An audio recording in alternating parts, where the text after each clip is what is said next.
ఇవాళ మనం కూడా సభ పెట్టుకుంటే ఎన్ని అడ్డంకులు దానికి.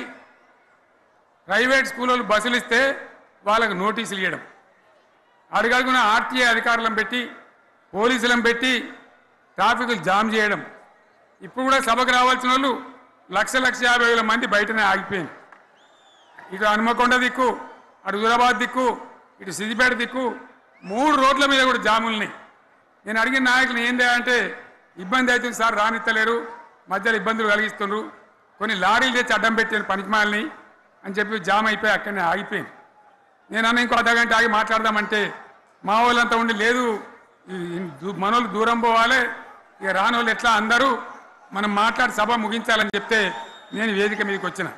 ఇన్ని అడ్డంకులు ఇంత కడుపు ఆపుతారా? బీఆర్ఎస్ సభలను ఆపుతారా? ఈ ప్రపంచనాన్ని ఎవడాపుతాడు? ఆగబడితే ఆగుతుందా? నేను ఒక్క మాట పోలీసు మిత్రులకు మనవి చేస్తా ఉన్నా.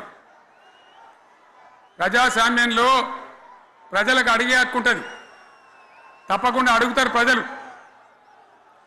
ఈ అడిగే హక్కును సోషల్ మీడియాలో బీఆర్ఎస్కు సోషల్ మీడియా వారియర్స్ ఉన్నారు, వాళ్ళు బ్రహ్మాండంగా పనిచేస్తున్నారు, ఖచ్చితంగా అడుగుతున్నారు ప్రజల తరఫున. ఇంత అన్యాయం జరుగుతుంటే చూడలేక సోషల్ మీడియాలో పనిచేసే తెలంగాణ బిడ్డలు ఇది ఏమన్యాయమే ఎట్లా అని చెప్పి ప్రభుత్వాన్ని ప్రశ్నిస్తూ ఉన్నారు, ప్రజలకు మద్దతుగా నిలబడతా ఉన్నారు. వాళ్ళ మీద కేసులు, వాళ్ళని పట్టుకపోవడు. పోలీస్ సోదరులను నేను అడుగుతా ఉన్నా, మీరెందుకు దునుకులాడుతుండే? మీకేమక్కడ వచ్చింది? మీకు ఒక్కటి చెప్తున్నా నేను, గ్యారంటీగా పోలీసు మిత్రులారా, ఇవాళ పోయి రాత్రి మీ డైరీలలో రాసుకోండి,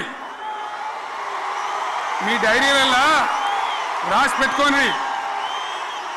100కు 100% ఇలా తెలంగాణ చెలరేగిన పరిస్థితికి మళ్ళా వచ్చేది బీఆర్ఎస్ గవర్నమెంటే. అది ఎవడు కూడా ఆపలేడు, అది ఎవరి తరం కాదు, ఎవరి వశం కాదు. మీకు తెలియదా? మీరు పోలీసు ఉద్యోగాలు చేస్తున్నారు, మీరు చదువుకోలేదా?